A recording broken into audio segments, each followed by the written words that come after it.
Guys, I've got a really exciting personal project that I'm going to be working on. A friend of mine has a genuine Stormtrooper full-on costume, and together we're going to be collaborating on creating some Star Wars based imagery. So I got together with this guy and we had a sit down, we started talking through ideas, started looking at storyboarding and also looking through Pinterest just for some ideas, and I collated a board just to give us some inspiration and motivation.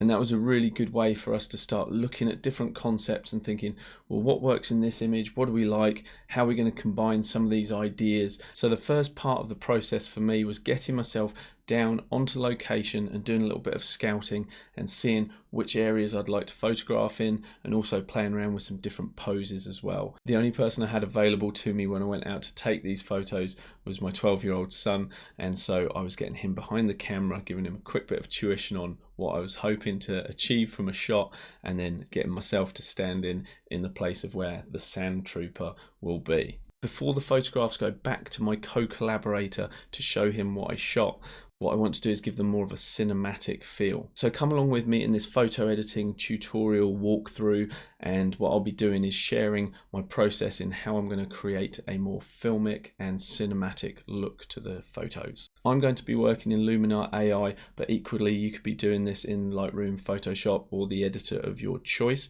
There are some things that are specific and unique to Luminar AI, so if you do like the look of that and don't have it yet, I do have a link in the description and a discount code that you are welcome to use. It's really affordable and I find very user-friendly piece of software. So just remember, with any of these photographs that you see, you need to visually do a little bit of work and substitute me out and put a Stormtrooper in my place. And that is exactly what we'll be doing once we're past the pre-planning stage of this photo shoot. We're going to get some really, hopefully, epic imagery. And if you want to follow along with this whole series, go ahead and subscribe to the channel and you can follow along as we go from concept right through to finished epic artwork. So with that being said, let's make ourselves a cinematic look. So here we just see a couple of shots here where basically I was showing my son how I wanted something framed. Here I'm showing him where I'm going to be standing, and then it was over to the mind on skill level of a 12-year-old who's not really used a camera before to try and capture some shots for me. And if we jump into the images that we've got here, he's actually done a pretty good job. It's certainly enough for me to go back to the guys I'm collaborating with to show them some scouting imagery and saying, this is what I found, these are some locations that I found. So all we were really concentrating while we were here on site, apart from me being a silly bugger here, was brainstorming ideas, looking for good light, looking how the light would be interacting with the scene. And I'm always thinking, okay, what can I be doing with my Stormtrooper, with my Stormtrooper, in terms of the lighting, what direction it's going to be, just considering all of these kind of ideas. But before I get this imagery back to my co-collaborator on this project, what I want to do is just give the images more of a filmic kind of look, as if they were images straight from an actual movie. So that's all of the images that I took in the space of about an hour with my son. And if I come back to the top, we're just going to pick an image that we could start working with. And this image is kind of far from perfect, so let's start working on this image and just see what I can do in terms of creating something that represents more of a film-like image. So I'm going to come straight up to edit. I'm not going to worry about any templates. I don't want to be influenced in any way. I want to build this edit from the ground up. And while the templates are an easier place to start, I certainly recommend, if you can build your confidence, to actually start diving in and using the tools and seeing what they do. Everything's slider based, it's all non-destructive, so you're not going to hurt anything, and you can always reset things if you want. I'm not going to worry about the fact that this was shot on a wonky, what's called a Dutch angle here. That's all good. I'm just going to work on the actual process itself. So I'm going to dive straight into the light tab, and I think the first thing I'd like to do is just warm this up ever so slightly. And so using my temperature slider, I'm just going to increase the warmth of the overall image. In the top right, you can see that I've actually got a little bit of sun flare coming through here, and that's kind of cool. I was actually asking my son just to see if he could include a little bit of the sun, because I wanted to give the light directionality, and you can see that in the image here.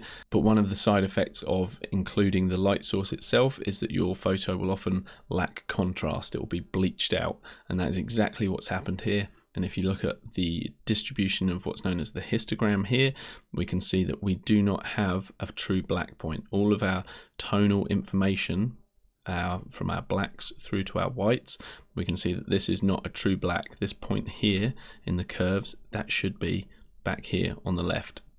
So there's a couple of ways you can fix things like that. You could drop the blacks until you hit that black point, but unfortunately that's not going to work for every single photograph. This is quite a unique setup. So what I'm going to do is actually use the smart contrast, and I'm going to push that pretty high. Maybe we'll just ease that back just ever so slightly. But the curves panel is so powerful. I really think that what we can do is add some contrast in here. So what I'm going to do is actually talk to this point on the bottom left hand corner. That is our black point. So if I were to take that to the right, basically I'm forcing all of the blacks to start at that point. If I take that point up, what I'm doing is brightening those blacks. By the same token, if you bring the white point down, so this is the white point here, you're darkening the whites. And as we're going for a filmic look, often films don't have a pure black, and they also often don't have a pure white point either. So what I'm going to do is just bring the whites down a little bit, bring the blacks up a little bit too, and I'm also going to bring that in so that our black point does start from the true position where the curve is. From here, I'm now going to add a little bit more contrast into our curve. And if you're not familiar with the curves, don't worry about this. It's the most basic form of adding contrast. What you can do is put one point here, kind of a quarter of the way up the curve, and pull that down. Then go to a quarter from the top, something like that, and push that up. Now if I push it all the way and I bring this down, you'll see that we are certainly adding a lot more contrast. That's known as an S curve, and it's a really useful technique just for adding a little bit of contrast, and a contrast that you can control yourself as well. So I don't want it to be too extreme, so I'll just flatten that curve off a little bit. Just as an aside, what you can do is push those curve points the other way and you can reduce the contrast. See how we've flattened out the contrast in the image? But like I say, that's not really what we want to do. So we'll push the top one up and the bottom one down. I think I'm done for the light panel. So now we'll jump straight into AI Enhance. Enhance AI, and let's see what that accent AI slider does.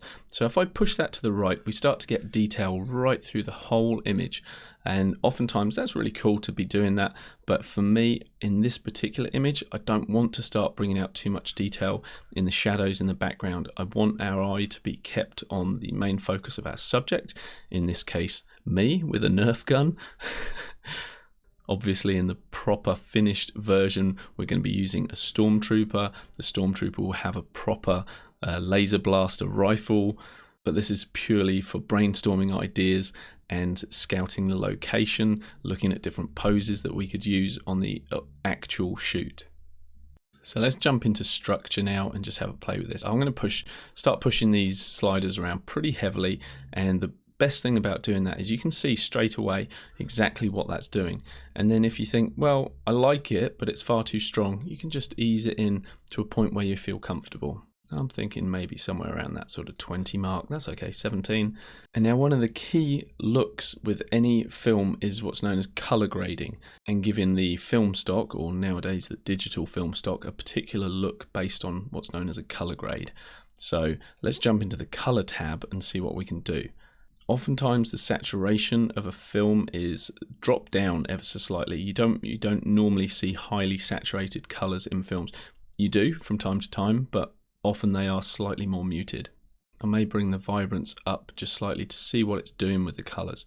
Okay, so we're really getting a bit more pop if we increase the vibrance. So what I'm going to do is a little bit of a juggling act between bringing the vibrance up and bringing the saturation down. We'll put that somewhere around there. Let's have a play with the remove color cast, and that's something I don't want to do here because it's removing my warm orangey kind of hot feel to the photo. So now we can talk directly into the colors themselves. We've got access to the hue, the saturation, and the luminance. So in terms of hue, what we could do is push the yellows slightly more towards an orange. We can push the greens more towards a yellowy green. Maybe drop down the cyan slightly, and we'll push the blues more towards a cyan look. Within film, there's quite a popular look called the orange teal combination, and that's just using complementary colors of orange and teal together. So you can start to emulate that by pushing your blues more towards that kind of cyan coloring, or teal as they call it, and you can push your yellows more towards an orange. If you want to, you can dive into either the saturation, so we could control specifically, let's say, the blues, because I'm feeling like the blue in the jeans is just a little bit too in your face, so we'll drop that down slightly. We can do the same with the cyans and purples. I know isn't much of that in this particular shot, but you can do that. Also, if you feel like the orange is a little too bright, what you could do is come into the luminance, so that is the brightness level. As you see, if I play with this, you can either brighten up the oranges or drop that down. And as I drop that down, it's sort of muddying up my features a little bit here, but you can actually see like a little bit more definition in the arm. Not that it matter for the final version, because we'll be working with a Stormtrooper, but let's say for this shot we're dealing with, I don't know, a badass soldier kind of figure in this, which is kind of funny when you think they're just firing soft Nerf darts. But anyway, we could push that down towards the left and we'll get a little bit more definition going on here. So I'm not going to worry about anything with black and white, but let's jump into the details and let's see if we boost up the small details, we start getting much more kind of crunchy look, which is far too much, but perhaps we do want to have a little bit of small detail in there. The medium details, no, I'm not really liking that, but what about the large details? Yeah, I quite like that. It's just giving a little bit more pop to the image. So let's put the large details in there. I'm going to add some sharpening as well, and I don't need to be too specific about it in terms of detailed masking and all of this. I'll just go with that. 36, happy, let's move on. There's tools inside landscape, things like golden hour, that may be useful for us for this particular look. It's kind of cool, just boosting those colors up a little bit and enhancing the oranges. Let's throw some of that in there, why not? And now let's come to vignette. I really like adding vignettes because it just helps to train your eye on the thing that you say is important. So the first thing we need to do is crank the amount really far too much over the top down to -100. And the reason that I do this, you'll know this from watching previous videos, but basically I like to see what effect these sliders are doing. And if my amount was set to something that is a more appropriate and more subtle amount, let's say like -6 or something, and then I start moving these sliders, I can't really see what's going on at all. So I like to be heavy-handed for a starting point, and now I can see exactly where that roundness feature is affecting. I can move the feather slider and I can see exactly what that's doing too. And if I want to brighten the inner part of the image up, I can do that as well. In terms of the size, I don't want it encroaching too much on the image itself. So let's go somewhere around there. And now we can ease our amount in from going from that 0 point all the way down and just sort of go, okay, where do we want this? Where do we feel like it looks good? And I don't want to be too heavy-handed with it. So let's go with that. Turn it off and on, really subtle, but it's just adding. And I find that's the best way to work, is just being rather subtle with the different tools that are available to you, and just build it up in layers, and by the time you've finished working through your essentials tab and adding the tools you want, going through the creative tab and adding the tools you want, you've got a really nice edit. Okay, let's start at the top and work our way down. Sky AI and augmented sky are kind of irrelevant for this. So one thing I do want to do though is add atmosphere AI, because what I'm thinking is that our Stormtrooper, Sandtrooper, he's going to be in some kind of swampy environment here. And for me, I'm visualizing like where Yoda comes from, that swampy environment. I want to see some haze and mist over the actual water here. So let's see what we can do with Luminar AI. I know that I'm going to want to do a layered fog, and I'm going to crank the amount all the way to 100, so I'm pretty heavy-handed with it. But I'm not really seeing much. And the reason I'm not seeing what I want to see is because the depth is too far back. So Luminar's created an artificial intelligence depth map that's basically knows where the foreground of my image is, knows where the background is, and we're putting fog in right in the background. So I want to bring this forward by cranking the depth amount. So if we go all the way to 100, I'm I'm quite happy doing 100 for this particular image. And I'm not sure that I want it glowing, so I'm going to reduce the lightness down. And now, just like all sliders, this is the way I like to work. I start heavy, and I take it away, and I just wiggle the slider back and forth, and I get to have a feel for where I think the correct amount is. More often than not, I actually overbake the whole thing, the whole look. By the time you've got a compounded edit of adding all of the different tools one on top of the other, things are normally a little too strong. But that's where this slider at the bottom comes in, where you can just grab this, you can ease it back to a point where you feel that the overall edit is handled in a more subtle way and a better way. But for now, I'm going to leave it at full 100% until I've finished working. If we wanted to, it would be an opportunity to put some sun rays in from this area here in the top right.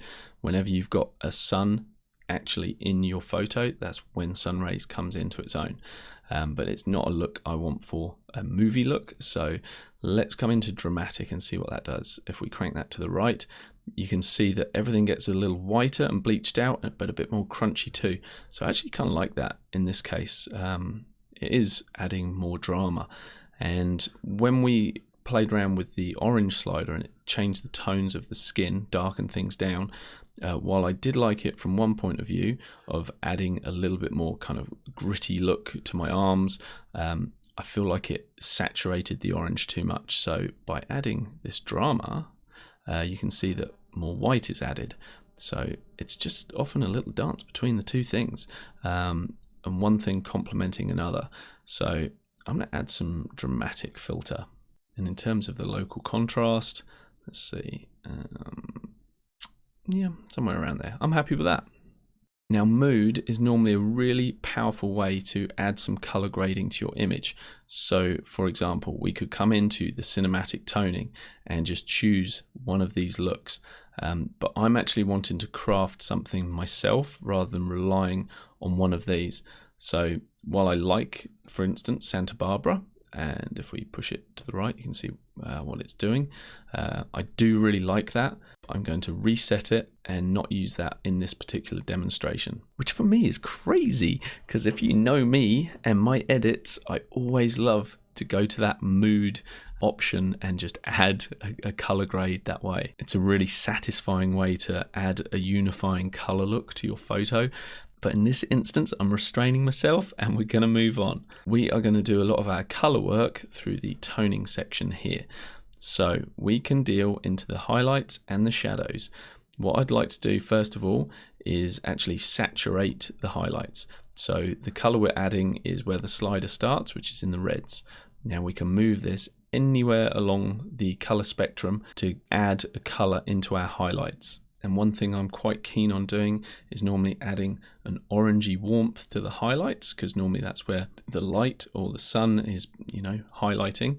So going with an orangey warm color works quite well, I find. And then in the shadows, complementing that by bringing those saturation up and then choosing a color which is the opposite on the color wheel. So the opposite of that on the color wheel would be somewhere around this purple. But I'm actually going to edge it just a little bit more towards the blues. And if I push the saturation to 100, you can see what that's introducing into the shadows. But I don't want to add too much of that. It's just more of a kind of harmonizing effect of getting that color balance. And let me just turn that off and turn it on just to get a feel for what it's doing. And I like that. It's just adding a little bit of warmth and tying in the overall color look of the whole photo. Adding the matte look is something I rarely do, but what we did with the curve slider is something that you can also do with this matte slider. You can see that we've kind of clumped out the blacks and there's no real detail in the shadow anymore, and the highlights have also got kind of blown out, and that could be quite useful for a film look. But for what we've done, we've already kind of achieved that to a certain extent with the curve slider, so maybe I'll just tickle in a little bit of this. Yeah, let's go with that. How about if we play with the contrast slider? Yeah, again, I'm enjoying just adding a bit of contrast, so we'll push that around there.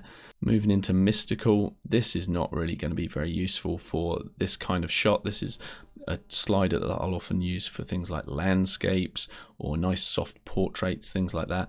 Never at 100%, but it is something I will introduce. But in this instance, what we'll do, rather than overcooking things anywhere near that, I do like to add just a little bit of it, just to soften things off just ever so slightly. I feel like that has added us just a slight glow, so I'm not going to worry about adding an actual glow.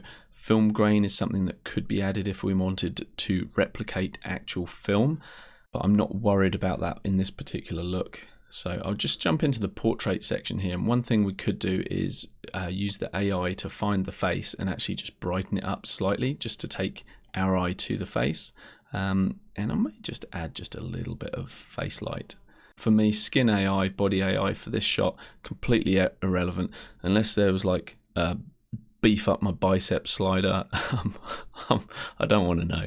So let's move on and have a look in the pro section. Oftentimes I think that it's a good idea to add your optics and do an auto distortion correction and also remove chromatic aberration. But the problem with auto distortion correction, if I turn that off and then turn it back on again, you'll see that actually by turning it on, just to your eye when it changes, it almost looks like it's more distorted now. I'm not in any way concerned by the distortion of this particular lens. I don't find it's enough to warrant turning that on. Any extra correction that you do, it's going to take longer when you export the file because Luminar has to apply every single change to your photo before it gets exported. So I'm not worried about turning that on. I'm also not worried about chromatic aberrations. As I said at the beginning of the video, this is purely to give a feel to the photos, a look to the photos, so that we can better get a sense of how our finished imagery is going to look. I don't need to be super precise about things like distortion corrections. One thing I might like to look at though is color harmony. And let's see, if we crank up the warmth, again, we're pushing our color palette into that orange kind of orangey yellow look. If we go the other way, we're pushing towards the blue, but I think just a little bit more of that push towards the warmth is a good thing to do. And now my favorite thing to do with any edit that I'm working on is look at our before and our after. And my gosh, haven't we come a long way from this, which is a pretty flat image. It's not very dynamic, to this that has got a lot more punch, and I much prefer this version, than this original. So I really like this enhancement. And if you're ever making an edit that you particularly like, what I recommend you do is come down and save the template here. So click save, and if you want to access that template, you come to the template section, and rather than Luminar's recommendations, what you do is jump into this little star icon here, which is my collection, and we come into user templates. And now what we want to do is rename this. So we'll come here, click on the ellipsis, and I'll often start my naming convention with an AT, and in this case we have a Stormtrooper movie edit, let's call it that. And now if I jump back into my catalog and I select a photo which was shot in similar lighting conditions, and Luminar will now open this up ready for editing. But rather than starting to edit it like we did before, I'm free to just come into my templates and just click on that template that we just worked on, and bam, just like that, we have our before and our after. And if we are happy with that, I can then synchronize that look across the whole range of photos that will work with. But as is so often the case when I'm working on edits, I do feel like I may have overcooked this just ever so slightly. So that's where this amazing little slider comes in. I love the fact that rather than having to go into each slider individually in our editing process, we have access to this slider right here that can control everything, bring down the intensity of every single slider with unity, doing it together.